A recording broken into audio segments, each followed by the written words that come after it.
So combine HSAs, health savings accounts, direct primary care. I've been told you can save close to 70% of insurance premium costs in the private Yeah. sector. That and certificate of need repeal in Michigan, which is nothing but supply side economics, where they artificially constrain the number of hospital beds, the number of MRI machines, and you know what happens when you constrain supply? Costs go up. And so we're trying to go off and get back into a free market mindset. My goal is to make Michigan the center of free market healthcare revolution. Let's take another subject. You have attacked the road situation Yeah. as a scientist versus a career politician. Educate our viewers and listeners on your position on roads, how we can enhance the roads in the state of Michigan so they're not like the lunar landscape, Yeah. yet can do it without raising taxes as the governor, Rick Jennifer Schneider, would like to do. Well, when we started this whole discussion on roads in the state of Michigan, we spent about $3.3 billion per year on roads. They calculated that they needed another $1.2 billion in order to keep the roads from degrading any further. And I took a different approach. I said, well, you know what? Rather than increasing the revenue associated with the roads, let's see what we can do to actually decrease the expenses. And I started looking into alternative road construction techniques, and turned out there's a couple different ways to go off and fix our roads without increasing taxes. If you can get them to last longer with a reasonable upfront cost associated with it, guess what? The total life cycle cost actually lowers. It doesn't increase. And so we found materials like cement hydration catalyst you can mix into the aggregate. You put a sealant on top. You keep the water out. The roads last 3 to 4 times as long. And as I often say in the campaign trail, I have a spreadsheet. I'm not afraid to use it. When you actually do the life cycle cost analysis on it, it's actually less expensive. We actually need less money to maintain our roads, not more. But nobody wants to look at that a solution because they look at roads as a jobs program, a big government jobs program. It's Keynesian economics applied to roads. And I believe that there's a different approach that we should be taking. We need to look at our roads as a public service and find the most economic way to go off and provide that service. And that is a very rare perspective in state government. It's incredibly rare. In fact, it's limited to one person, you, who's pushing for the appropriate measure of saving Michigan taxpayers a huge amount of money and creating a safer environment for every person traveling the roads in Michigan. Pat, let's now turn to, you have been a proponent of reform of the tax system in Michigan.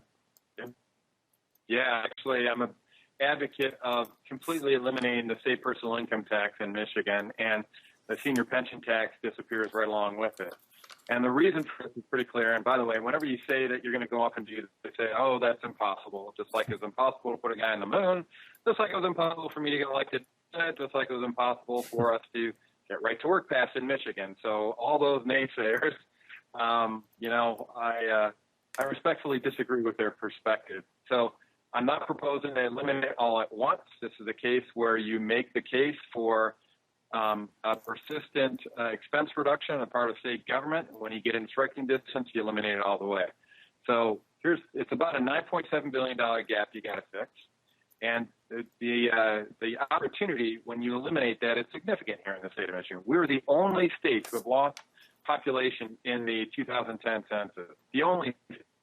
And so we've lost a lot of our brain trust here in the state of Michigan.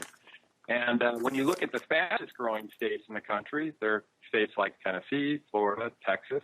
They all have 0% income tax, 7% sales tax. Well, if Michigan eliminates our personal income tax, we're at 0% income tax, 6% sales tax. And so the goal is significant. It's about, or the gap is about $9.7 billion. But we were just talking about one of the key ingredients to achieving that gap. Have a $9.7 billion gap, and you find a way to deliver Medicaid to the people who need that care at a much more economic rate. Like, for example, $18 billion. You get a 20% savings on it. That's $3.6 billion to that $9.7 billion number. Now you're down to about a $6.1 billion gap.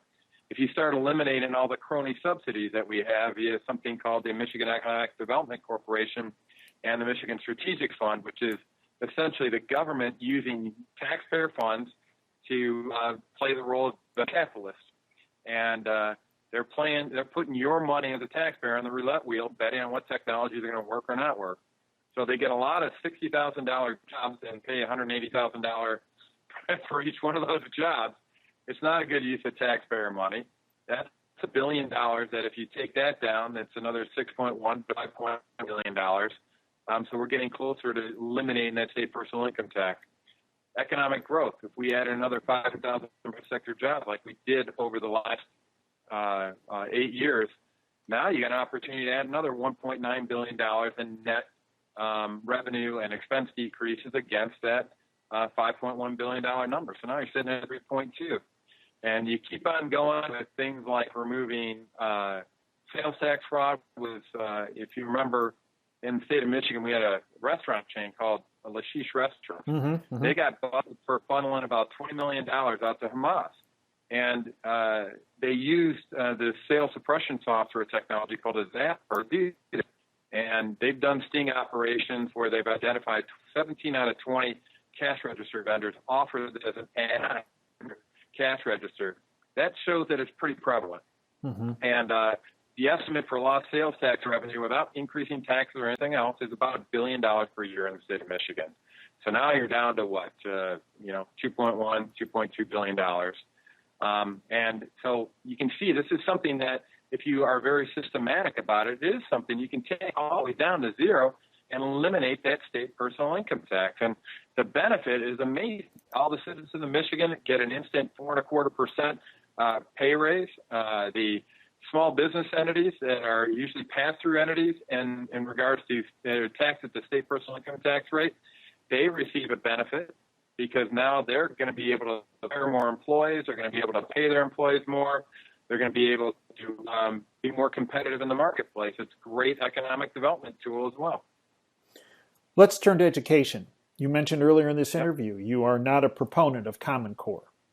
In fact, most teachers I know are not proponents of Common Core. In fact, I'm aware of a huge number of teachers who have retired early because they felt very similar to what I felt about Obamacare and why I retired earlier than I would have anticipated was because I felt that there was government overreach in the workplace in medicine. And these teachers that I know, many teachers, are saying the same thing, that they have retired because they felt government overreach in their workplace related to Common Core.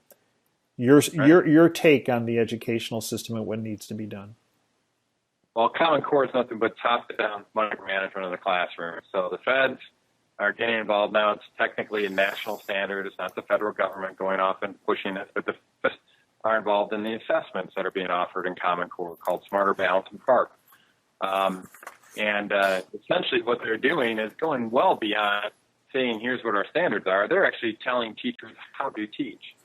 And I'm a big believer that the only time I've ever seen, I served on the Senate Education Policy Committee for 7 years before I was ceremoniously dispensed with by Senator Meekoff. But whenever I saw a turnaround the performance of any school, it was because the parents, the teachers, and the students say enough is enough, not on my watch. We're going to turn this thing around. It's not. There's nobody in an ivory tower up in Lansing or state capitals across the country or in D.C. that have ever come in and fixed what's going on in the individual classroom. It comes down to a local push, what's best for the students and what's best for the parent in that particular environment. And so I've been pretty strident on my opposition to core standards. I've had legislation that I've gotten passed out of the Senate Education Policy Committee, but folks like Senator Meekoff blocked it on the Senate floor and killed it. And so it gets a little frustrating. I think the key is to get back into the mode of letting or empowering parents with the decisions and empowering teachers as to how their students should be instructed. Pat, we've mentioned that you have faced the wrath of Republican leadership because of you being a freedom fighter, for playing it down the middle, for putting the interests of the citizens of Michigan, and frankly, the citizens, every citizen in the United States, ahead of the special interests and the lobbyists. You've also faced tremendous wrath from folks in the Democrat Party. And by way of example, there is an individual who's running on the governor's side, from the Democrat side, who I believe has support of tremendous number of globalists and progressives, and that's an individual by the name of Heilh. Heilh has, and I'm going to try to be as diplomatic as I can on this, Pat, but what I have witnessed is beyond hostility generated by him against you. Yeah. Why is that? Because we're putting a little flashlight of truth on them. Well, educate everyone. What is the flashlight of truth that you have shined or shown, have it focused, if you will, on Heilh? Well, a few months back, I had the opportunity to participate in a forum called See Something, Say Something. I was joined by former Department of Homeland Security counterterrorism expert Healh, and a former member of the Muslim Brotherhood by the name of Kamal Salim. By the way, Kamal endorsed me for my gubernatorial run, and I had the audacity at this seminar or this forum to go off and point out the ties between Dr. Abdul Sayed and the Muslim Brotherhood. He had his parents, his father-in-law, was a former president of CAIR, which is the Council on American Islamic Relations, which is identified as a terrorist organization by the United Arab Emirates. Abdul Sayed himself was a vice president of the Muslim Students Association, which was formed by the Muslim Brotherhood in 1963. Their credo, their pledge that they say at their meetings is, Allahu Akbar, jihad is my spirit, I will die to establish Islam. That is not the Boy Scout oath. And I thought it was important that people in this election cycle understand that this gentleman has allegiances to organizations that are tied to the Muslim Brotherhood. The Muslim Brotherhood has a stated plan. It's documented in a document called the Explanatory Memorandum to engage in civilization jihad in the United States. That is to undermine our system of government and replace it with a caliphate, where Sharia law would be universal across the board. I think it's important that voters understand that, especially because Sayed has got a stated public policy position of wanting to make Michigan a sanctuary state. And I personally oppose that approach. And isn't it making the state of Michigan, and tell me if I'm wrong, Pat, because you're a student of the Constitution, but if I remember correctly, there is something called the Supremacy Clause. Yeah, Article 6, Section 2. Yeah. Now, am I wrong on this? That if he is stating that Michigan should be a sanctuary state, to me, in my recollection of the Constitution, that is that is a issue when it comes to the Supremacy Clause, is it not?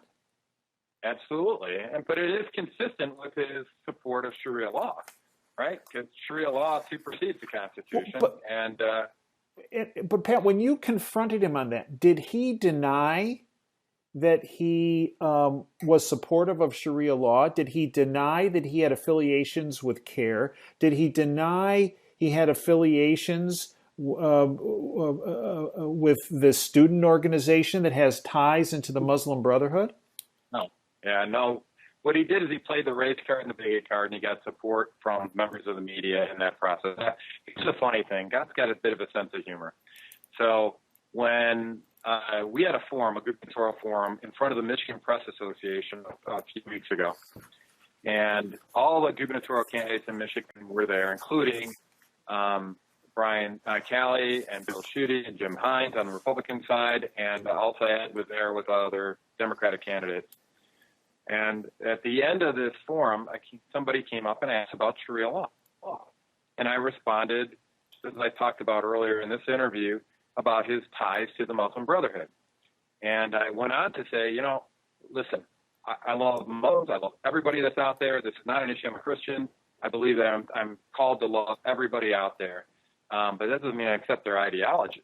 And the bottom line is this Muslim Brotherhood is a terrorist organization. It has nothing to do with religion, has nothing to do with race. Well, he responded in front of 150 members of the Michigan Press Association by saying, you may not hate Muslims, but Muslims definitely hate you. Wait, he said